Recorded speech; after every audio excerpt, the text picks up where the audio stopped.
वर्ग 3 के बच्चे अपना हिंदी का बुक निकालेंगे और पाठ 3 निकाल कर बैठ जाएं।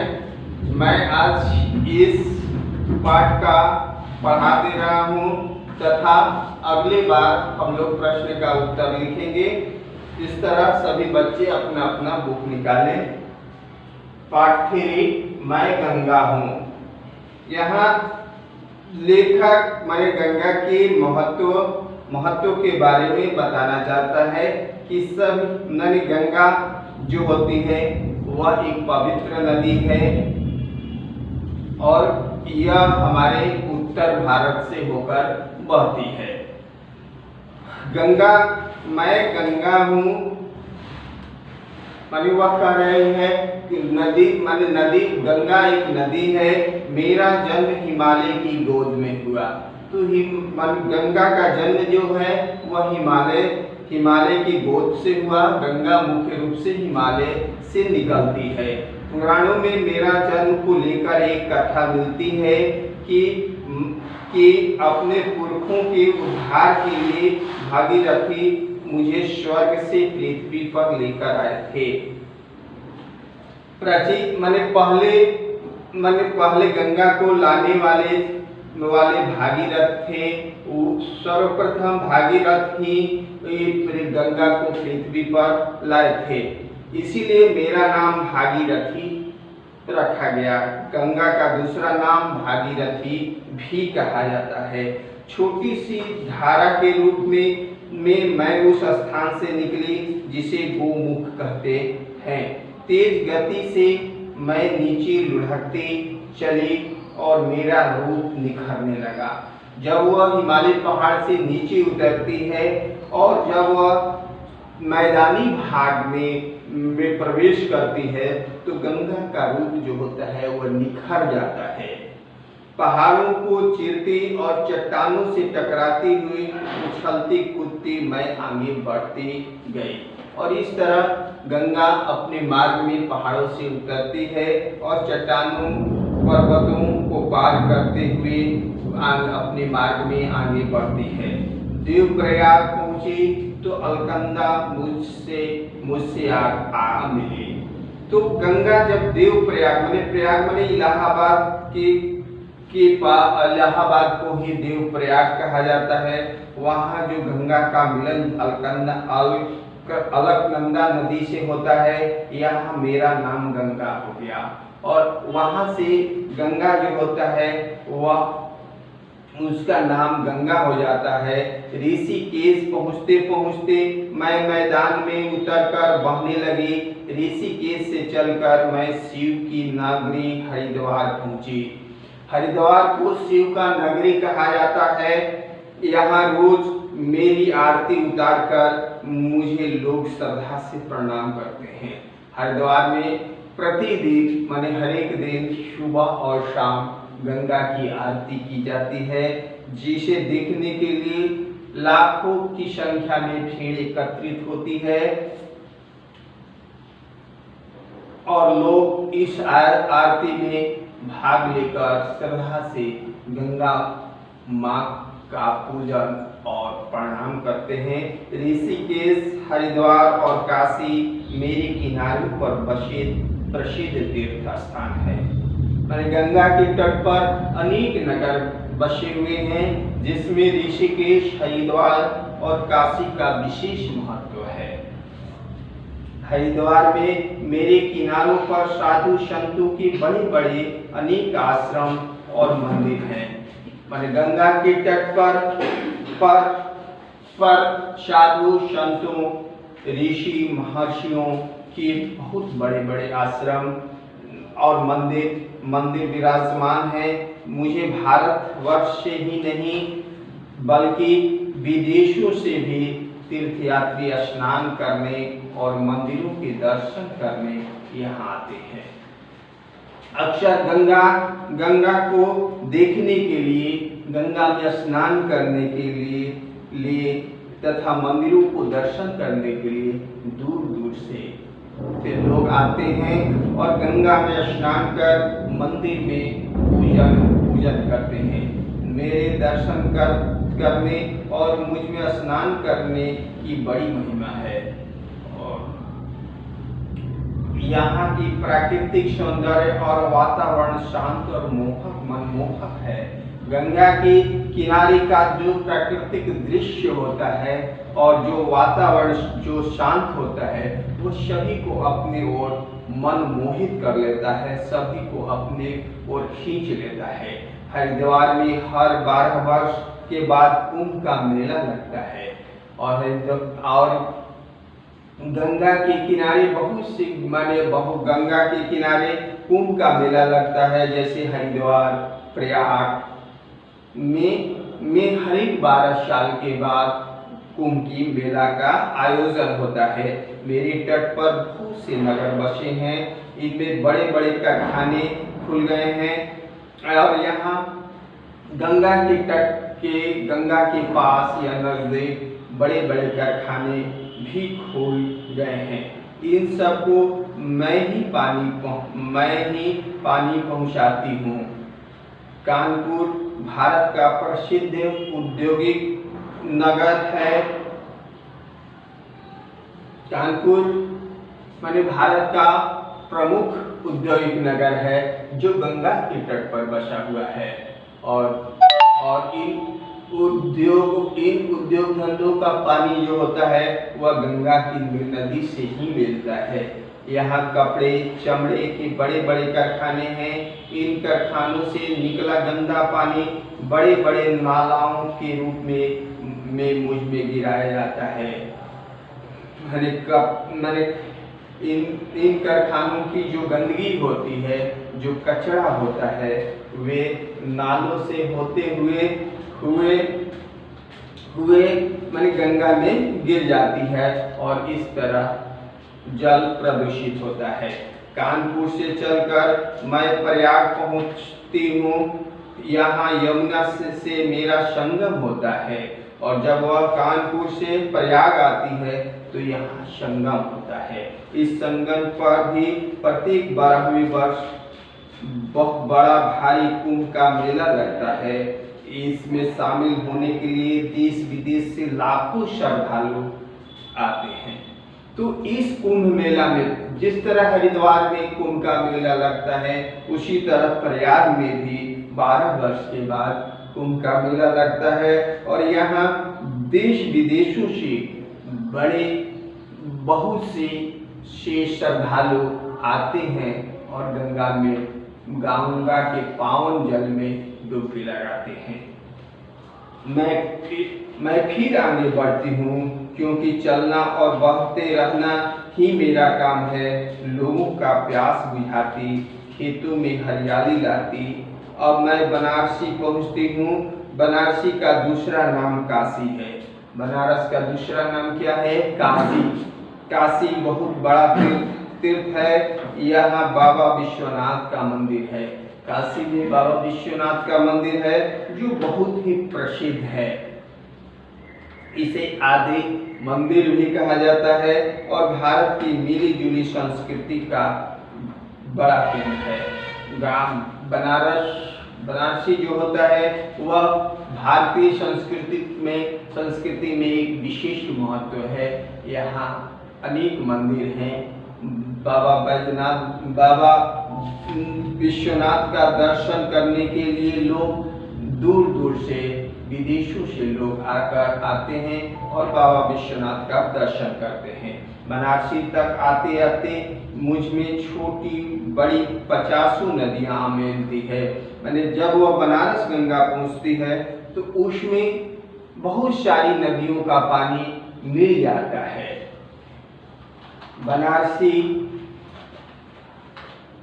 से आगे चलकर मैं बिहार राज्य में प्रवेश करती हूँ। छपरा, पटना आदि नगरों से होती हुई मैं पश्चिम बंगाल में पहुँचती हूँ। माने इस तरह वह जब यूपी पार करता है, उत्तर प्रदेश पार करता है, तो बिहार में छपरा, पटना, मुंगेर, भागलपुर इत्यादि शहरों से होती हुई वह पश्चिम बंगाल में पहुंचती है। यहाँ मेरी 2 धाराएं हो जाती है। एक धारा बांग्लादेश को जाती है जहाँ मुझे पद्मा के नाम से पुकारा जाता है। बांग्लादेश में गंगा का नाम बदल जाता है और वहाँ पर इसे लोग पद्मा के नाम से जानते हैं। दूसरी धारा कोलकाता की ओर जाती है, यहाँ मुझे हुगली कहते हैं।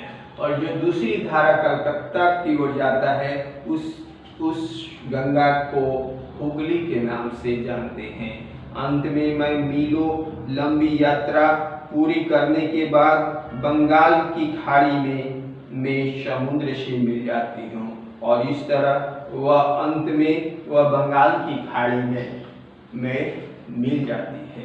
भारतवासी मुझे पवित्र नदी मानते हैं। भारत में सब नदियों में सबसे पवित्र नदी गंगा ही माना जाता है। इसका पानी स्वच्छ होता है। कीटाणु मारने वाले इसमें क्षमता होती है, किंतु लक्ष्य तक पहुँचते अपनी दुर्दशा देखकर मुझे दुखी होता है।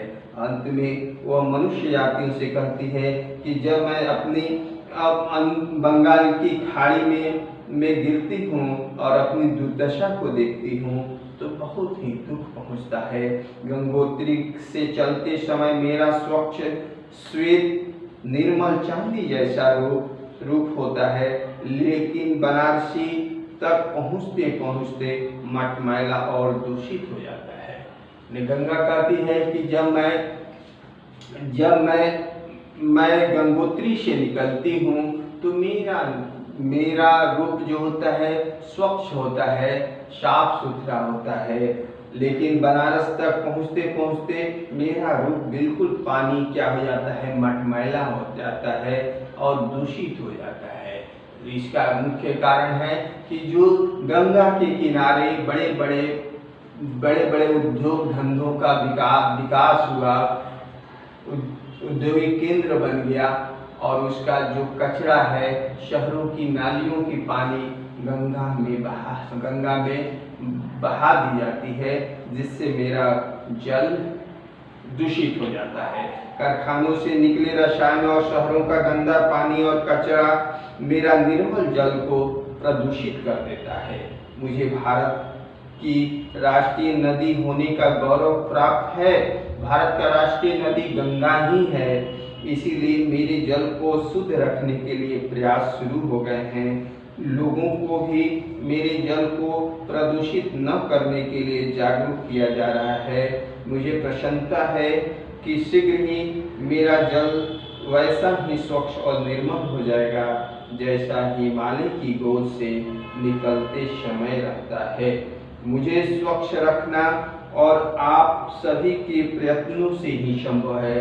गंगा अंत में कहती है कि मुझे स्वच्छ रखने का जिम्मेवारी मनुष्य जाति के लोगों पर है, जो अपने प्रयत्नों से मुझे स्वच्छ और साफ सुथरा रख सकते हैं। इस तरह इस पाठ समाप्त होता है और सभी बच्चे माने ये अपना शब्दकोश जो यहाँ शब्दकोश है वे अपने फेयर कॉपी पर लिख लेंगे।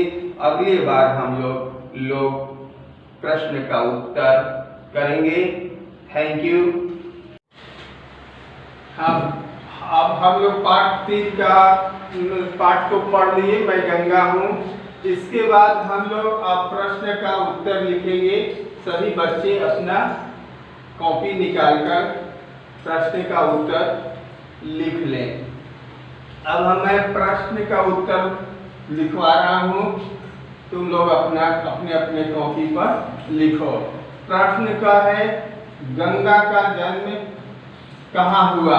गंगा का जन्म कहाँ होता है, ये हमारे प्रश्न कह रहा है कि गंगा का उद्गम स्थान कहाँ है। तो उत्तर है गंगा का जन्म हिमालय के गोद में हुआ। तो गंगा का जन्म हिमालय के गोद में हुआ है। प्रश्न ख है गंगा के किनारे कौन सा औद्योगिक नगर है और वहां कौन से बड़े कारखाने हैं। ये अपने प्रश्न कॉपी पर लिखो। उसके बाद हम इसका उत्तर लिखेंगे। कानपुर भारत का प्रसिद्ध औद्योगिक नगर है। तो कौन सा प्रसिद्ध औद्योगिक नगर है? तो कानपुर। यहाँ कपड़े और चमड़े के बड़े बड़े कारखाने हैं। तो कानपुर में मुख्य उद्योग है कपड़े और चमड़े। यानी यहाँ कौन से उद्योग हैं? तो कपड़े और चमड़े के। प्रश्न है ग, हरिद्वार से लेकर कलकत्ता तक गंगा के किनारे बसे 4 नगरों का नाम बताइए। यहाँ हमें हरिद्वार से कलकत्ता तक गंगा के किनारे बसे 4 नगर का नाम बताना है। ऐसे तो गंगा के किनारे अनेक नगर बसे हुए हैं, जिसमें हमें सिर्फ 4 का ही नाम लिखना है। तो हम लोग जो इसके प्रसिद्ध शहर हैं उसके बारे में हम लिखेंगे, जो एक तरह से भारत का प्रसिद्ध तीर्थ स्थल भी है और इसको सभी लोग जानते हैं। जैसे हरिद्वार, प्रयाग जिसको हम इलाहाबाद भी बोलते हैं, बनारसी और पटना। इसके अलावा अपने मन तुम लोग अदर भी लिख सकता है, जैसे ऋषिकेश हुआ, छपरा हुआ, मुंगेर हुआ, कानपुर हुआ या भागलपुर भी लिख सकता है। मतलब बहुत से शहरें जो हैं गंगा के किनारे बसे हुए हैं। तो ये नहीं कि हम हरिद्वार, प्रयाग, बनारसी और पटना लिखवा दिए तो यही उत्तर हम लोगों का सटीक है, बल्कि तुम इसके अतिरिक्त भी जो गंगा के किनारे बसे हुए 4 शहर का नाम लिख सकते हो। अब है प्रश्न 2 का, लिखिए। प्रश्न 1 है, देवप्रयाग से पहले गंगा किस नाम से जानी जाती है? माने जो देवप्रयाग है उसके पहले गंगा किस नाम से जानी जाती है? जो हिमालय से निकलती है। तो देवप्रयाग से पहले गंगा अलकनंदा नाम से जानी जाती है। इसके पहले उसका नाम क्या होता है? अलकनंदा। हाँ, प्रश्न ख, गंगा के किनारे कुंभ का मेला कहाँ कहाँ लगता है? तो यहाँ है कि गंगा में कुंभ का मेला कहाँ कहाँ लगता है। तो उत्तर हम लोग लिखेंगे हरिद्वार और प्रयाग में कुंभ का मेला लगता है। दूर बने हरिद्वार और प्रयाग में कुंभ का मेला जो 12 साल में एक बार लगता है।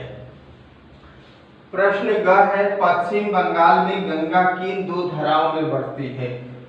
तो पश्चिम बंगाल में गंगा मुख्य रूप से पद्मा और हुगली 2 धाराओं में बढ़ते हैं। प्रश्न घ है, गंगा का जल कैसे प्रदूषित हो जाता है? उत्तर है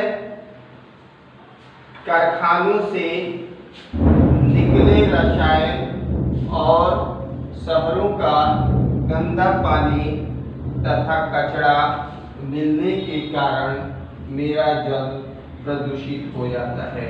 तो मुख्य रूप से जो कारखानों से रसायन निकलते हैं, गंदे तत्व निकलते हैं और शहरों के जो नालियों का पानी गंगा के जल में बहा दिया जाता है, जिसके कारण हमारा जल जो है गंगा का प्रदूषित हो जाता है।